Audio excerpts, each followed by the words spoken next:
The broadcast is now starting. All attendees are in listen-only mode. On behalf of RBCS and software test professionals, welcome to our webinar on testing Sherpas. I'm Rex Black, president of RBCS. We are a worldwide testing and quality assurance firm serving clients ranging from small startups to Fortune 20 global enterprises. Since 1994, we've been both pioneers and leaders in quality hardware and software testing. We have offices in the United States with partners around the world. RBCS delivers insight and confidence to our clients, helping them get quality software and hardware products to market on time and with a measurable return on investment.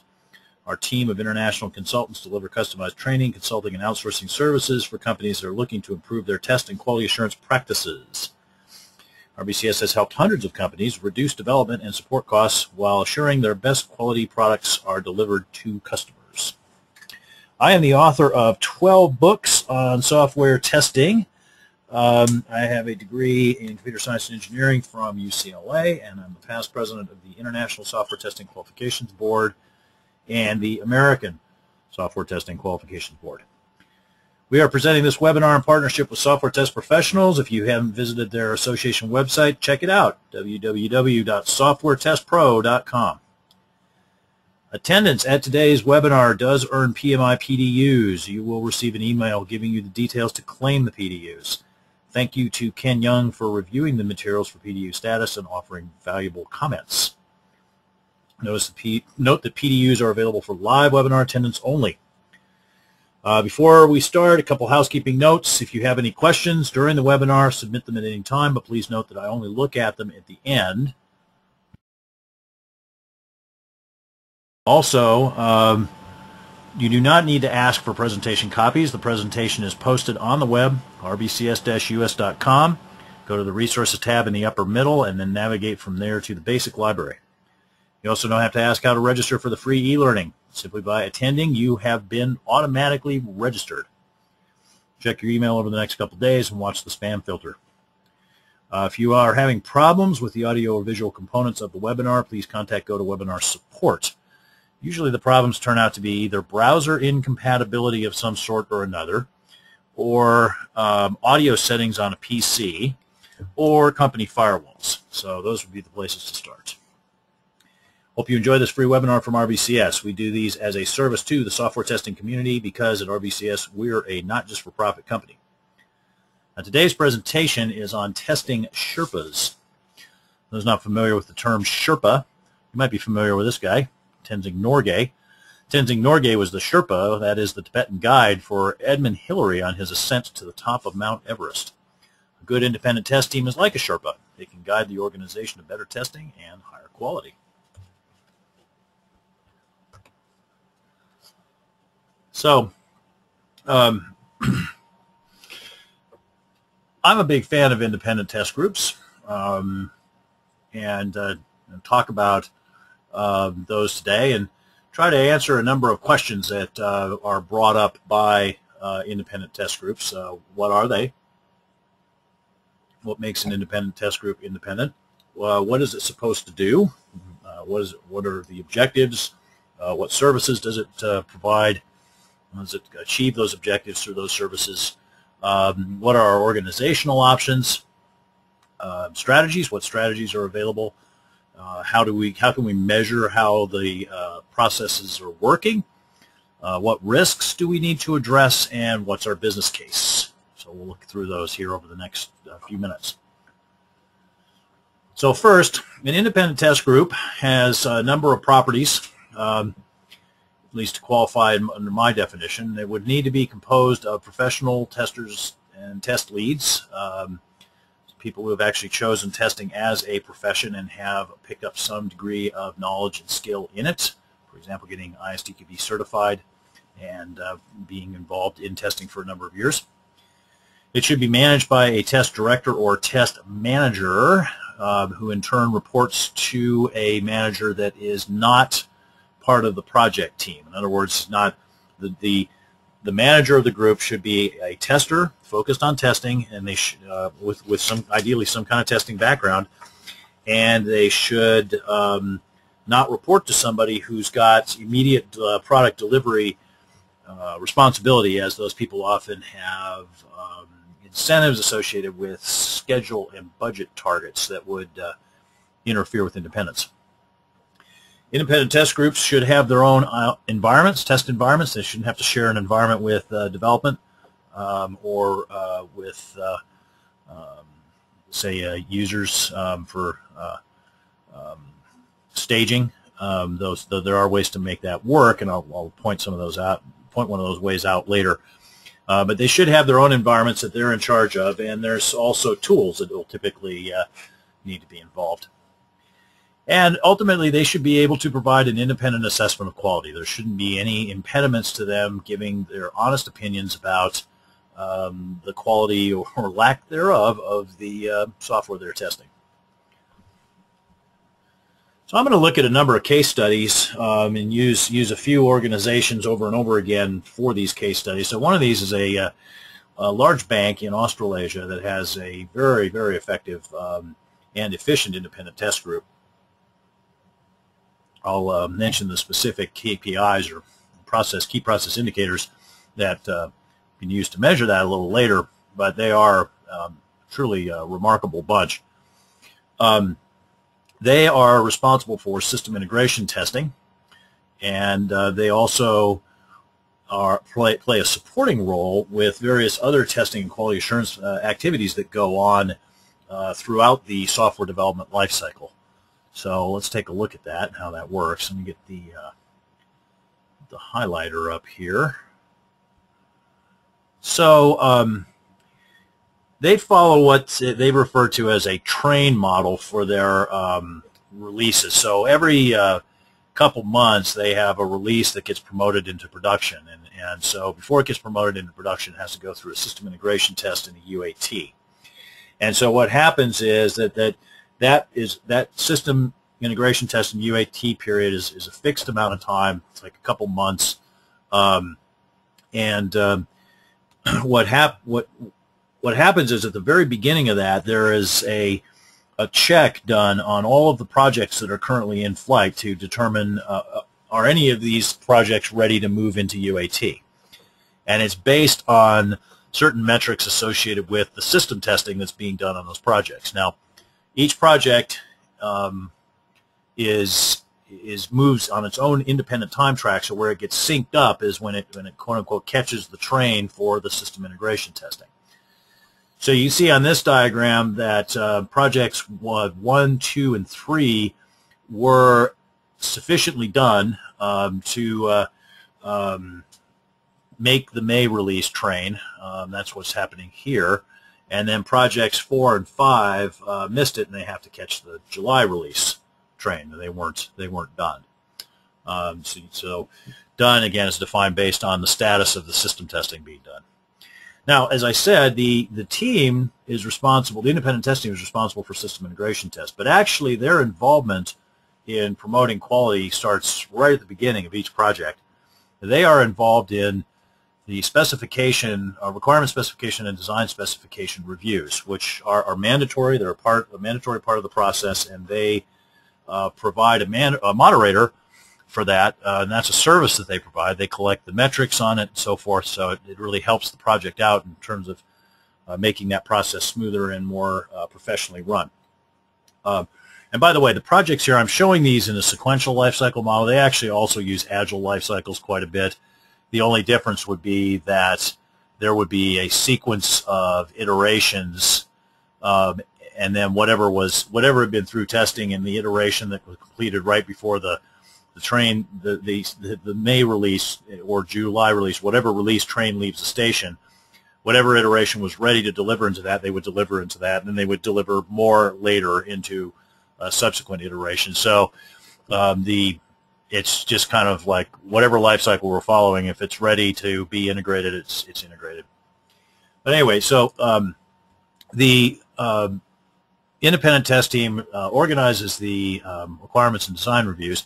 Then at that point, the developer is responsible for doing development and unit testing. And unit testing is mandatory. It is checked as part of the process, so they're required to do it. And the independent test team is willing to provide support. They don't have to be involved, but they can. Component integration testing is done by the developers on some projects, developers and testers, and I'll get back to which testers in a minute, on some projects, not all projects, because if the complexity of the project isn't large enough to warrant it, they leave it out. There is system testing that has to be done, and it's done by a developer, or excuse me, a tester or multiple testers within the development test team. So this person is not actually independent. They are more, you know, a part of the development team. If it's Agile, there'll be people on the Agile team. They are expected to be testers in their focus, but they're not part of the independent test team. They can be supported by the independent test team. Now, as I said, once the system testing is sufficiently completed, it can be determined, yes, we're done enough with this that we can drop into the system integration test. Then they do that.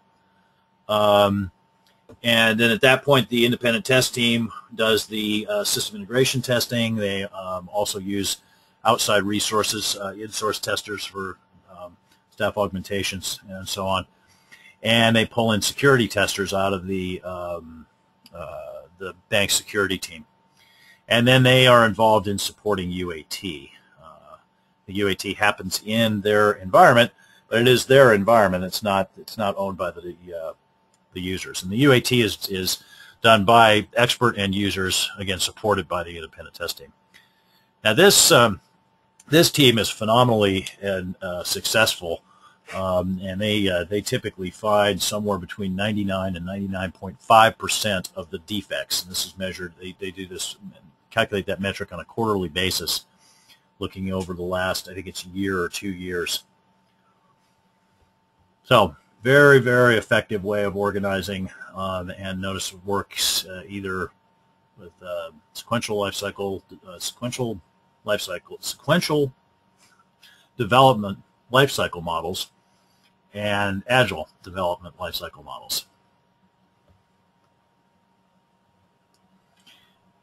Now, different test groups have different objectives, but here are 4 very typical types of objectives for independent test groups. Finding defects. This is kind of the most obvious one. Also, we want to not only find defects, we want to find especially the important defects. And so, you know, it's not just finding a dump truck full of defects that are all more or less trivial is not what we want. We want the testers focused on the important ones. If the test results warrant it, then we want the testing to build confidence in the system, to let people know, yes, we can put this into production. One of the ways that I know that this, if I go into an organization to do an assessment, one of the warning bells for me is if I find out that when they go into production, they have some kind of war room of tech experts that are involved in keeping tabs on, if you will, and providing emergency support for that application that was just released. That's one way I just know that this is not happening, that there's a major problem with the testing process, and certainly that the confidence is not there. And we do run into that. We do run into that with some of our clients, and it's you know, I always tell the development managers and CIOs and so forth in that situation, it's like, look, you know, you guys shouldn't have to do this. This is an indication that something is very wrong with your process. Now, another typical objective of testing is to reduce the level of quality risk to some sort of acceptable level, and we need to have a way of making that visible. More on that in a minute. The quality risks that need to be addressed also include regression risks. So, you know, organizations don't like it when stuff breaks that was working before. It tends to be very unhappy scenario when that happens. So regression risk has to be reduced to an acceptable level. So this can be done through the use of risk-based testing. I'm not going to get into what risk-based testing is here. I just will say that if you go to the digital library on the RBCS website, then you can find all sorts of information, including a bunch of audios on digital on the digital library about risk-based testing, and find out everything you could ever possibly want to know about risk-based testing. And then finally, the last sort of common objective is be a good source of information, an unbiased source of information about what's the quality, how complete is our testing, being able to report on coverage and what the findings mean is critical. So these are 4 fairly typical objectives for independent test groups. Here you see one of our clients. They have a test policy document, which I think is a good idea. And in that policy document, they break out the different test levels and who owns those levels. And for each test level, they have clearly defined objectives that are supposed to be achieved by the level. Notice the component integration test is co-owned by development and QA, that they have somewhat different objectives in their participation. System test and system integration test are owned by QA, and we have the defined objectives there. And then beta is owned by the customer, and we have defined objectives there. So, clearly defined objectives, a division of work across the different groups, and the same kind of clarity existed with our banking client. They have similar sort of definition of who's responsible for what the objectives are. Now, testing groups are service organizations. We provide a service. We do not develop a product. We deliver services. So anybody who has an interest in our testing or the quality of the product that's delivered is basically a testing stakeholder, and they're going to receive a service from us. We can broadly divide the stakeholders into 2 groups, technical stakeholders and business stakeholders, where a technical stakeholder is somebody with an interest in or with a knowledge and participation in the way that the system works, and a business stakeholder is one who's more focused on the problem that the system solves. So we need to make sure that we've got our services properly aligned with the needs of our different stakeholder groups. So know your stakeholders. If we look at the banking organization again, you say what kind of services do they provide? Well, the requirements reviews and design reviews. They provide support for system testing.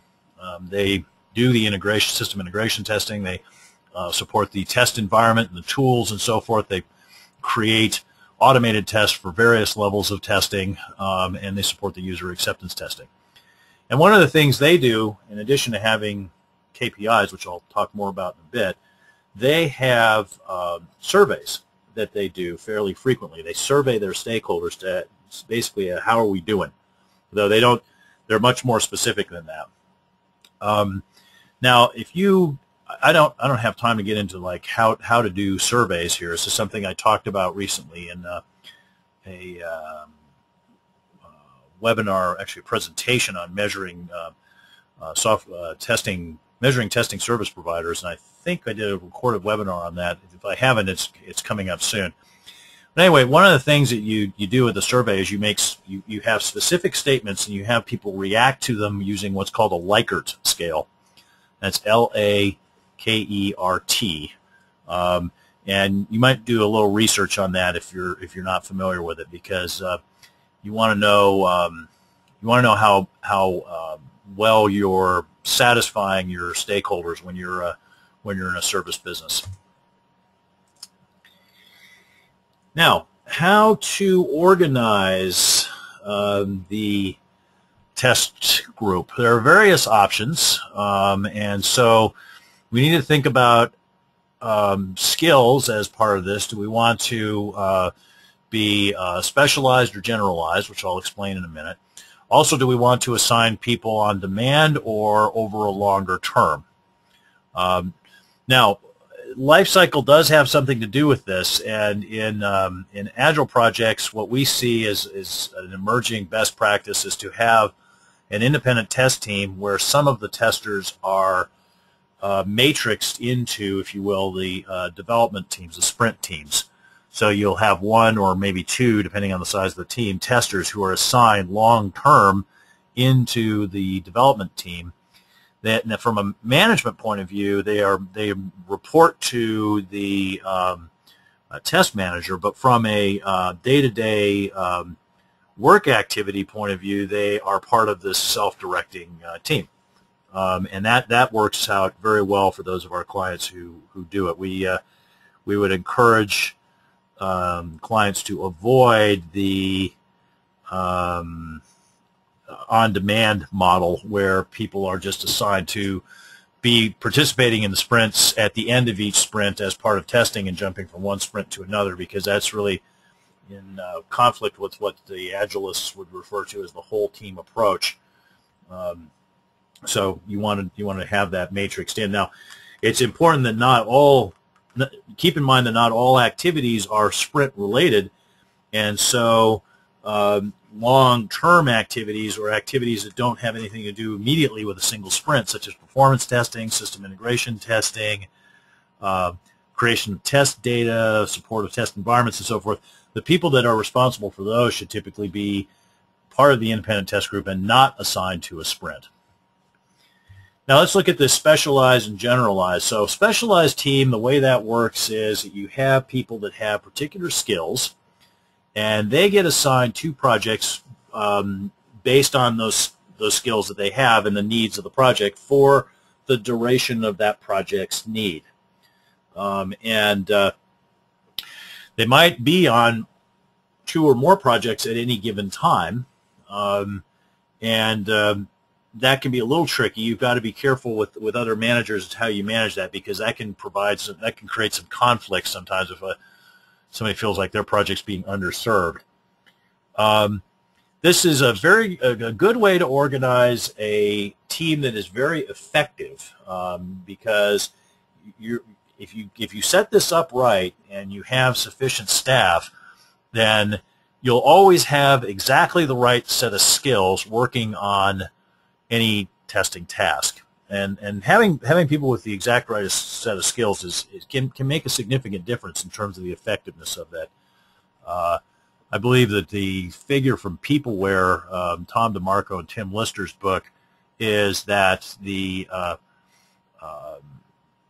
a person who is really the exact right person to do a task is going to be about 4 times better at it than somebody who's just kind of okay, they're qualified, but they're not really good at it.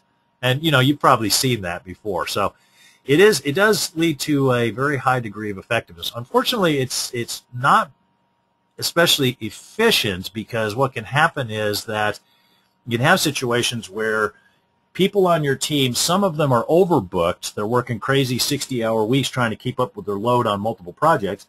And some of them at the exact same time are underbooked and are basically, doing makeup work of various kinds, which might be valuable, but it's definitely not of that same pace. So efficiency does tend to suffer. Now, if you're more interested in efficiency,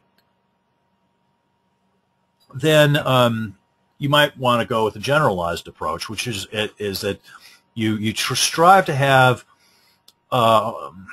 in the idealized case, you would have a homogeneous set of skills within your team. Now, reality is that's never going to happen. You're never going to have homogeneous skills, but you strive to get as close to that as possible.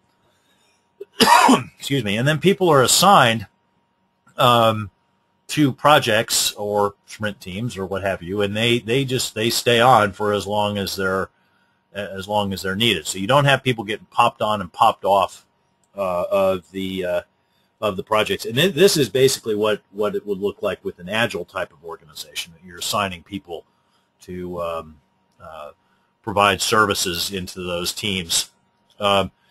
And so this is more efficient. Of course, it is a little less effective in the sense that the people that they do a lot of different things. They get to learn a lot of new things, but they also lose lose that specialization or you don't have it.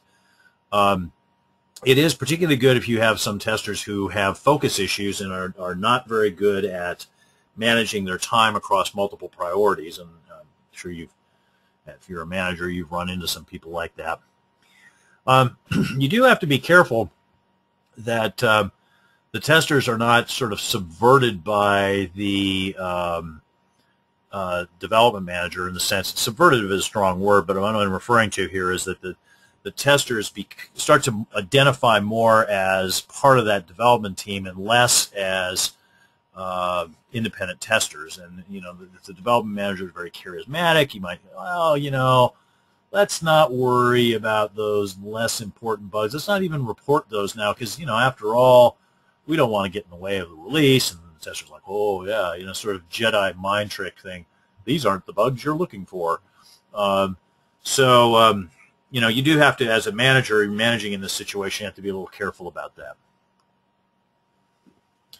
Here's a case study from a project that I managed, Internet Appliance project. On this project, there was a server side and a client side component to it, and so we have one test engineer who's responsible for testing the server side, one on the client side, and they each had three test technicians who were sort of helping them out, running the manual test cases, reporting bugs, acting as extra eyes and fingers and brains for the test engineers. But you know, test engineers were like 10 plus years experience. The test technicians didn't necessarily have any testing experience.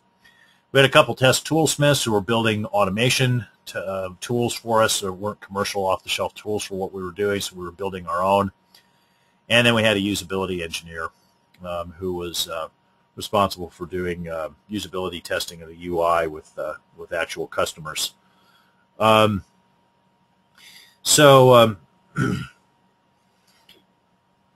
moral of this slide basically is that you know, you follow the project, follow the product, follow the organizational context, if you will, when you're thinking of how to organize your test team.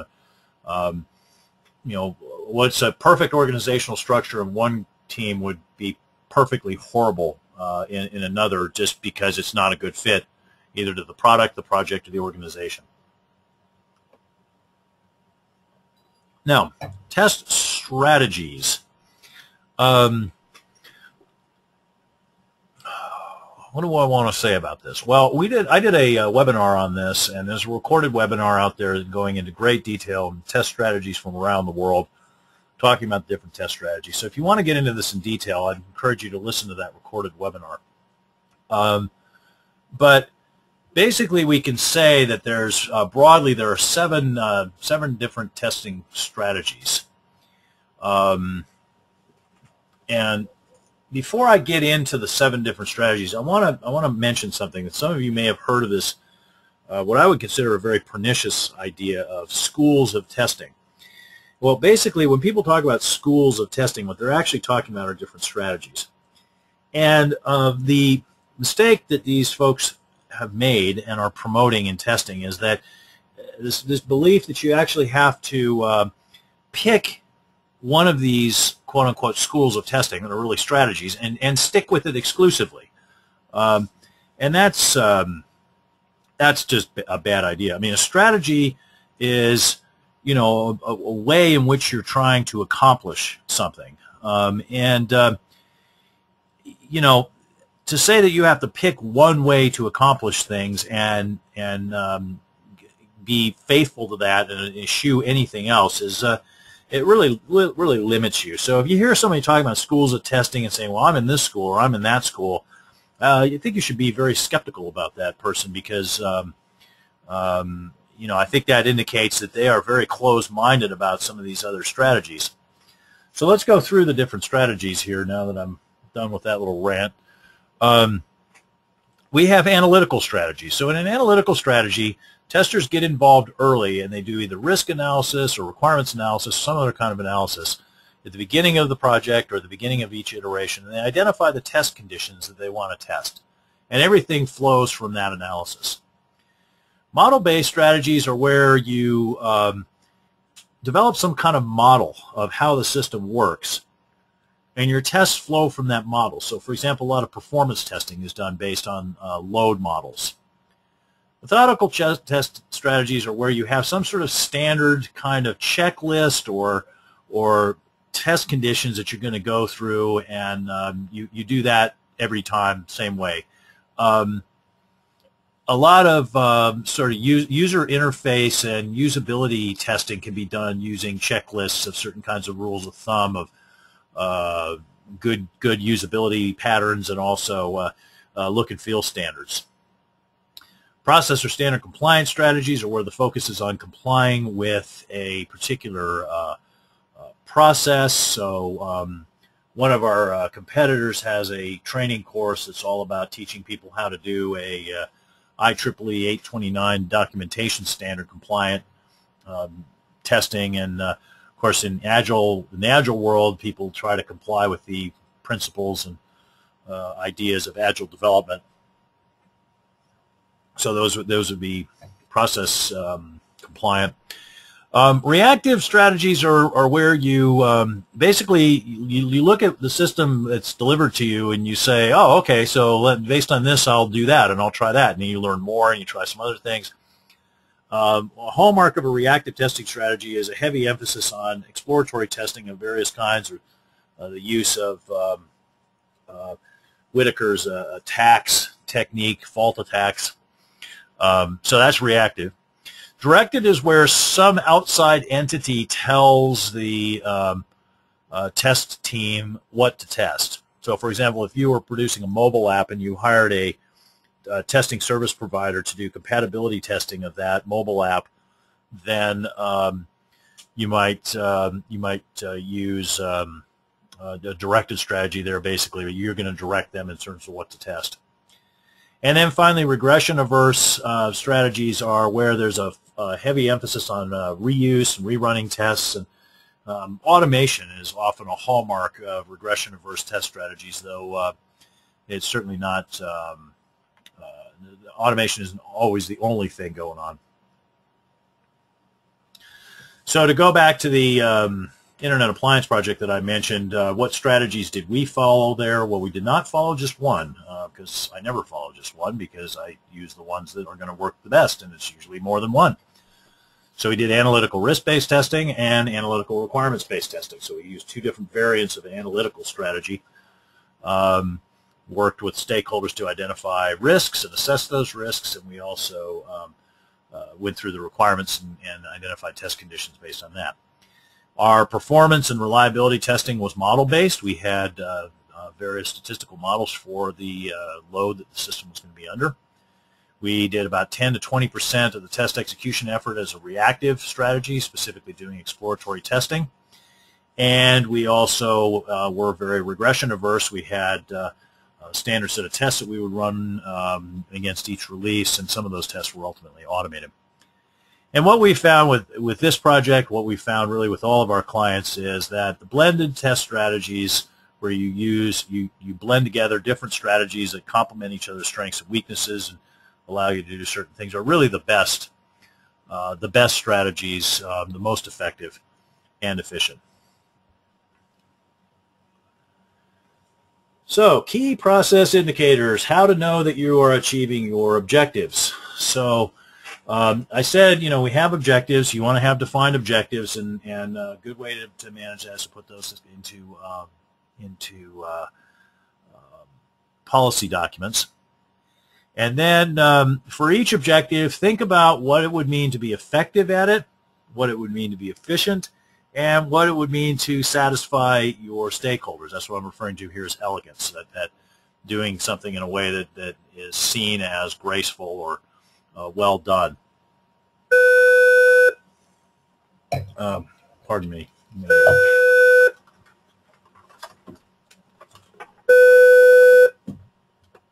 Sorry. Not sure why that happened. I apologize.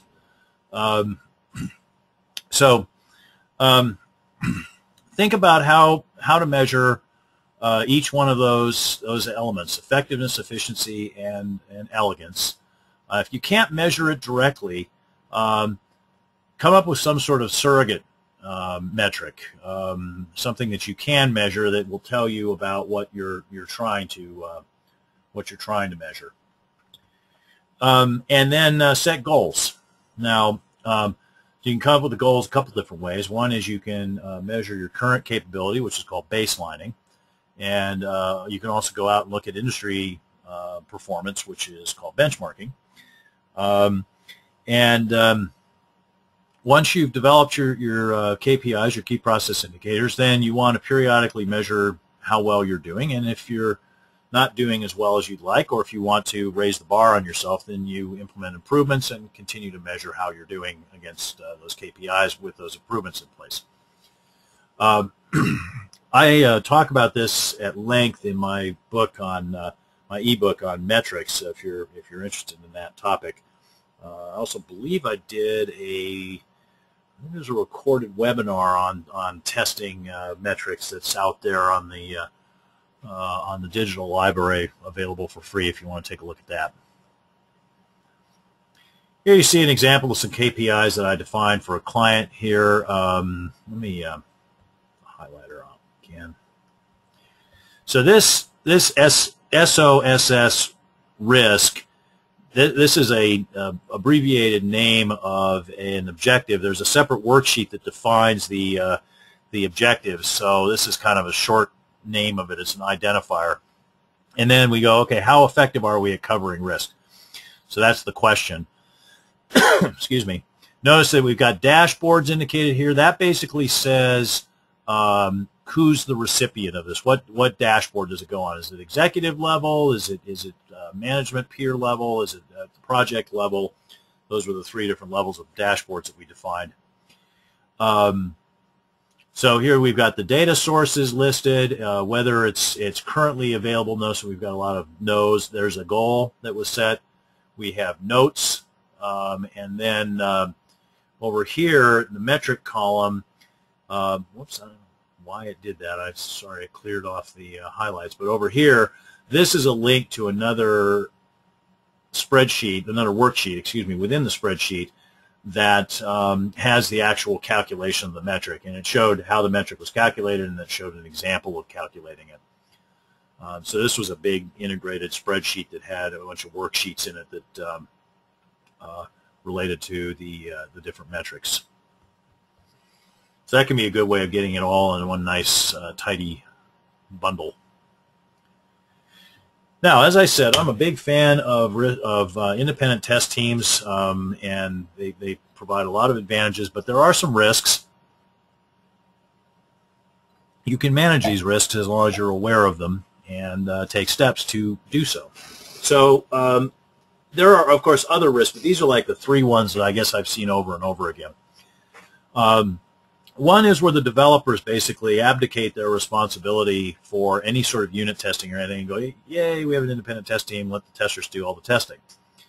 The other one is an isolation and alienation problem where the test team is sort of cut off, or it cuts itself off from the development and other stakeholders, and it come to be seen more as an obstacle, and then this us versus them mentality starts to break out. And then finally, there's a failure to articulate a clear business benefit, which leads to this sort of head-scratching, well, we know we need to do testing because testing is the best practice, but we don't know really how much of it we need to do, and we're probably doing too much of it because I don't really see what the value is. Excuse me. So let me give you an example of this where the risks were unmanaged. We had a test, we did an assessment for a client that had this very quality cop type of test team, and it was really not just quality cop. They were also process cops. So they were all about enforcing entry criteria and rules, and even for stuff that they didn't own, tasks and such that were not actually their responsibility. They were still about enforcing rules, and that actually was by design. The former CIO had actually set it up that way, and the belief that would somehow or another force a higher level of quality. But there wasn't any clear mission or objective. He just kind of set it up thinking, okay, we'll have an adversarial system and they'll kind of balance each other out. But, you know, what exactly were they supposed to do? Just get in the way? Stop people from doing stupid stuff? You know, it wasn't really clear. And there was just tremendous enmity between these groups. Uniformly, all the stakeholders, the testing stakeholders that we talked to, said testing has no value. Those people are completely worthless. And the testers were equally disrespectful. They said those guys are a bunch of clueless morons who, if we weren't around, would be releasing just the most abject bilge into the production environment. So the things were just really ugly. And, you know, after we did our report, I remember saying to the people that asked us to do the report, which included the CIO, you know, you're really not that far away from world-class levels of quality and testing, but your problem is that the team, the management team that you have right now is not going to be able to get you there because they would rather fight and convince people that the other side is wrong than collaborate to improve. And what eventually happened was that people just got sick of the nonsense and the antics on both sides, but the test group bore the brunt of the problem. All the managers were gone. The leads and individual testers were kind of farmed out to different project teams, and they, you know, that was the end of an independent test group there. Now, to go back to our Australasian banking clients, they are very good at managing these risks. They're quite aware of them. For one thing is that they actively support the developer testing, as I said, and they do measure what's called defect phase containment, which is our defects detected and removed in the same phase in which they were introduced. Because that's what you want. That's perfect phase containment. Now, you're never going to get to perfect phase containment, but you want to get close. They would survey their stakeholders, as I mentioned, and they would make sure that if any stakeholders brought up any sort of issues, any kind of negative comments in the surveys, either as part of the surveys themselves or there was like free-form opportunities to address whatever they wanted to address, bring up whatever they wanted to bring up, any kind of issues with that, they would immediately get on top of. They were very, very responsive to any sense that stakeholders were not 100% satisfied. And they have KPIs and the ability to measure business benefit, which I'll get to in a minute. These guys are very, very supported. In fact, every stakeholder I talked to when I did an assessment for them was singing their praise about what a great team they were and how valuable they were and how happy they were to have that test team there. It was the exact opposite of the other case study that I just went through. So and it all comes down to just managing these risks. Know the risks and manage them. Now, finally, it's business case. Business case, you want to have some way of measuring your value. Now, there are various quantifiable and qualitative values that you can get into. The most quantifiable and usually the most dramatic one is the value of finding must-fix defects using a technique called cost of quality, which I'll demonstrate in just a minute.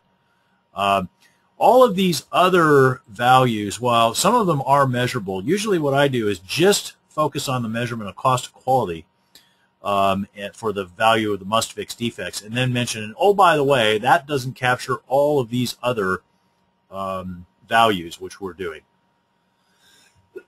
Now, an important thing to remember here is that different stakeholders will value different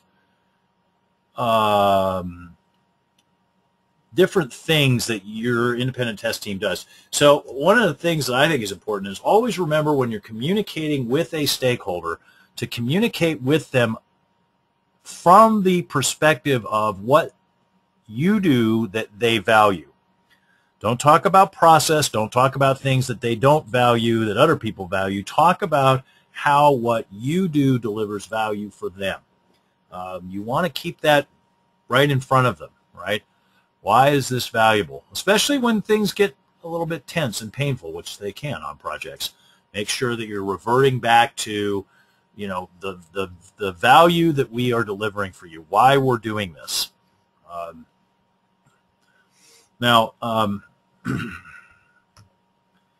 in terms of cost of quality, I'm not going to explain this in gory detail here, but there is a complete recorded webinar on cost of quality along with a couple articles about testing return on investment that you can check out on the RBCS webpage. So look around and find those. In fact, there's also the spreadsheet that I've used on projects to measure cost of quality is available out there, and is something that you can download and use. So what cost of quality is going to do is cost of quality basically says that there are costs that are quality related to having a product. Of course, there are other costs that are not quality related, and those are ignored. But the quality related costs, it classifies as four different ways. So you've got cost of prevention. These are costs that are incurred to try to prevent defects from happening in the first place, and that's like training your developers and so forth. Cost of detection. These are costs that you incur to test that you would spend even if you didn't find any defects. And then costs of internal failure are the costs that you incur because you find defects. So part of that is the regression testing and confirmation testing and other costs associated with dealing with the consequences of a defect, as well as the developers' time fixing the defect and release engineering teams time creating new builds and so forth. So those are costs of internal failure.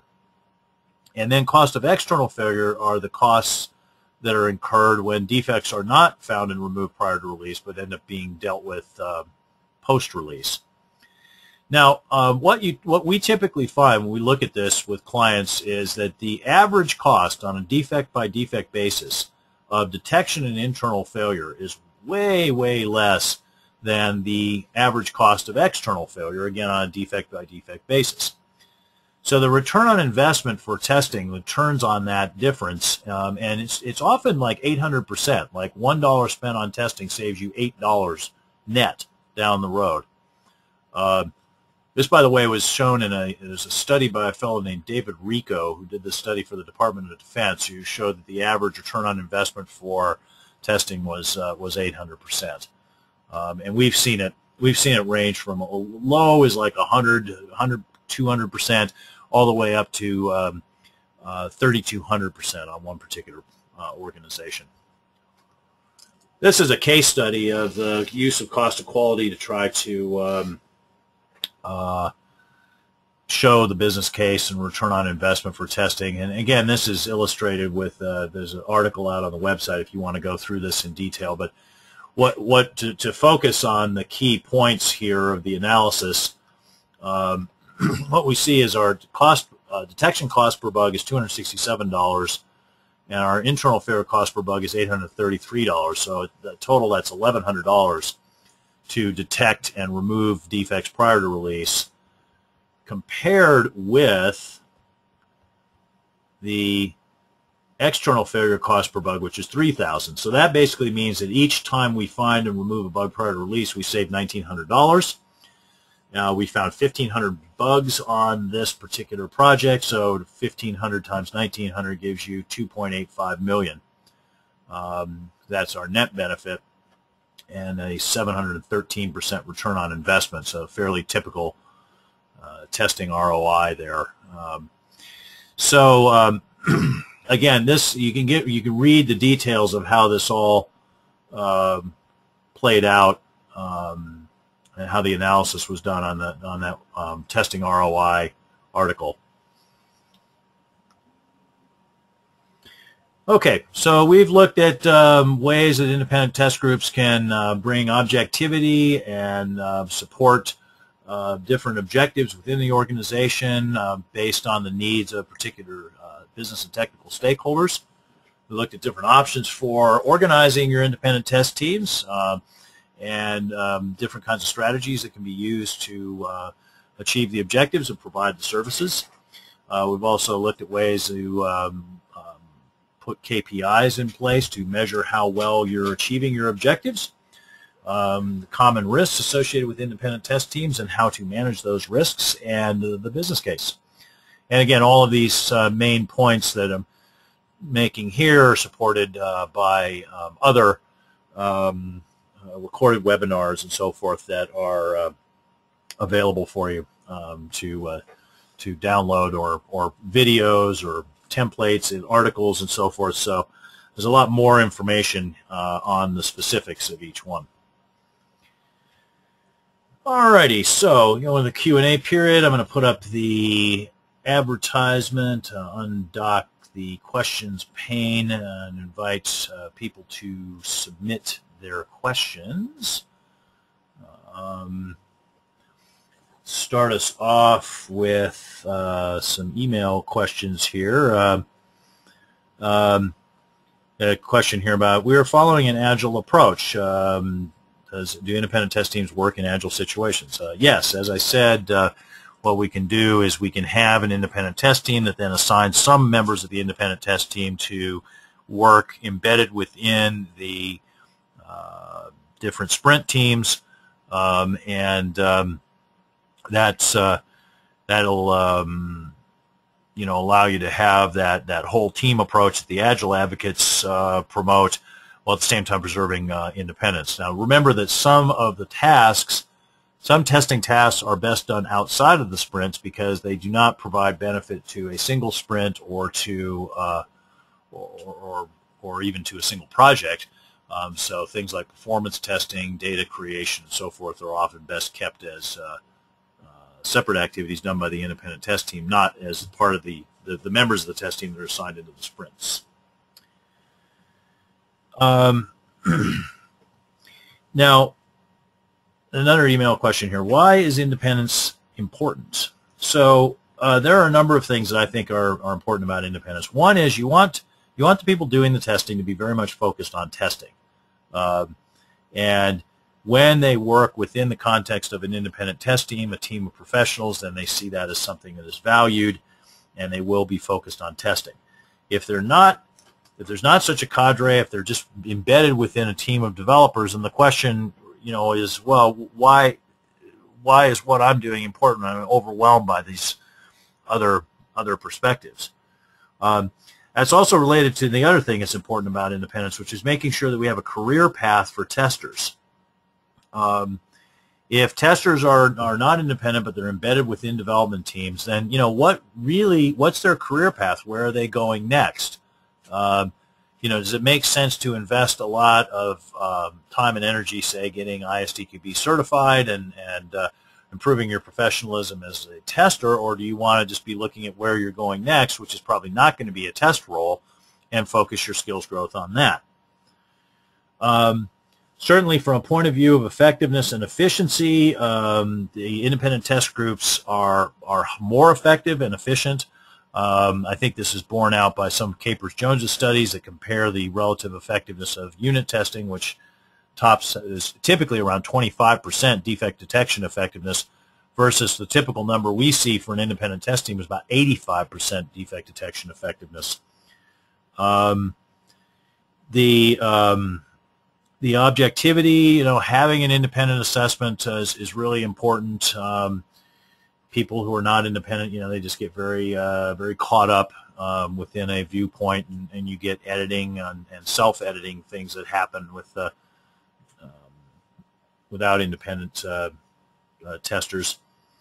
So those are some of the major things. I mean, I think that having independent test teams is a proven best practice, and it was somewhat disturbing to me that I saw evidence that early on in the growth of Agile that was looking like independent test teams were going to be extincted by that. But I think organizations have started to realize, no, we really need to keep those independent test teams because they provide a centripetal force that pulls together all these different disparate efforts that are going on across the different sprint teams.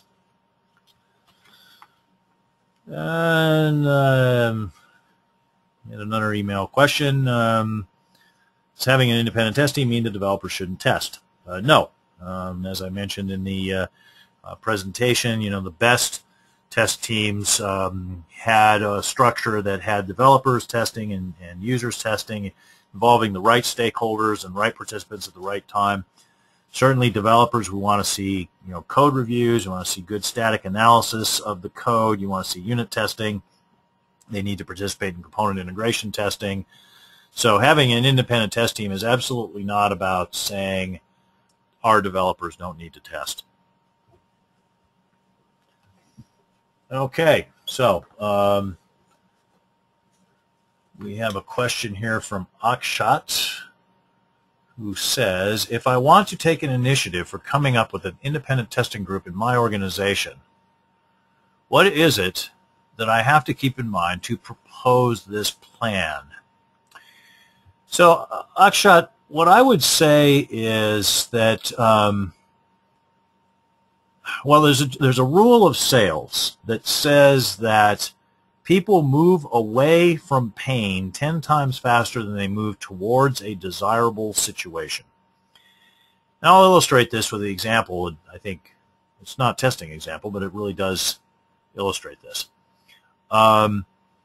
Everybody knows, most everybody knows, that regular exercise is a best practice of keeping yourself healthy. Get some exercise, an hour of exercise every day. It's good for your heart. It keeps your weight down. It does all sorts of other good balancing things. It relieves stress. People know that. This is not a secret. But less than half of people do this. So why? Because being healthy is desirable, but there's often not any major motivating pain.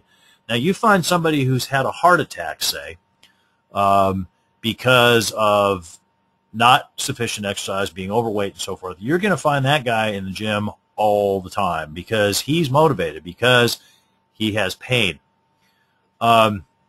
So if you want to introduce organizational change, what I would recommend is that you figure out what the pain points are that your independent test team can address.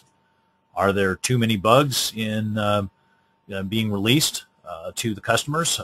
Is there redundancy in testing effort across different groups? Figure out what it is, what pain points exist or should exist if people were aware of them. And then connect your plan to those pain points. And you're going to have a much higher likelihood both of getting initial acceptance and also keeping support when the times get tough if you can be focused on the pain point that you're trying to solve and the benefits that you're delivering. Have that business case. Gong asks, what do you think if independent test team could not continue if the project completed? So you're talking about a situation where there is an independent test team set up for a particular project, and that test team is disbanded at the end of the project because there's nothing else for them to do. That does indeed happen.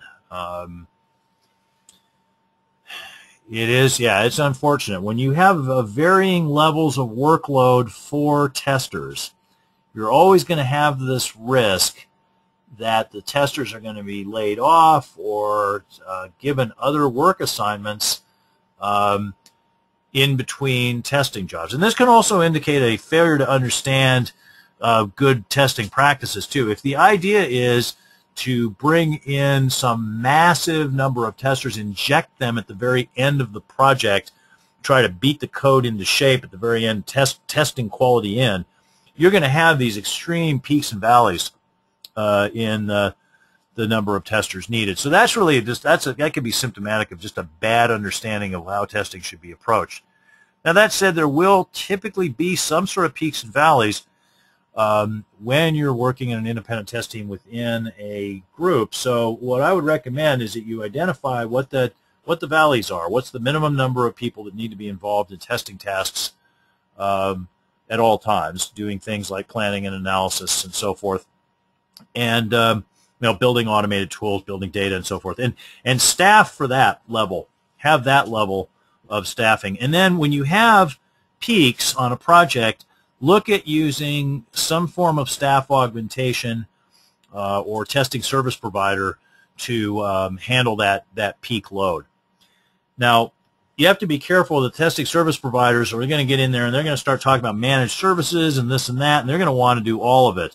But if your whole point is just to use the testing service provider to deal with peak load, then make sure that they understand. Look, you're here to provide extra hands when we need them, not to try to take over our testing. Make it very clear from the outset so that people don't have bad expectations, because that could create some problems. Akshat says, thanks, Rex. You are welcome. All right. Well, that's ends the Q&A session. Agong says, thanks, and you are also welcome. To close this session, a little bit more about the resources available through RBCS. Make sure to attend these free webinar sessions if you liked what you heard, and let some other people know about them. They happen once a month. Sign up at rbcs-us.com. If you want a special webinar presentation for your company only of this webinar or on any other topic related to software testing, send an email, info@rbcs-us.com, or via our website. If you don't already receive our regular free newsletter, sign up at rbcs-us.com. This will get you valuable discounts on consulting and training services, along with a regular newsletter that includes a featured article on software testing and quality and news about what RBCS and its partners are doing lately. Follow us at Twitter. We are at RBCS, and I usually have something to say on there once or twice a day. We're also on Facebook, RBCS-INC, and I try to keep that page updated every other day or so. Keep a track on what we're doing. Do remember to check your email over the next couple days, because you may have won the e-learning just by showing up. Also, take a look at our digital library. We have recordings of these webinars and other videos out there, all available for free. You can subscribe to our podcasts via our RSS feed. That's feeds.rbcs-us.com. And then it's /RBCS podcast.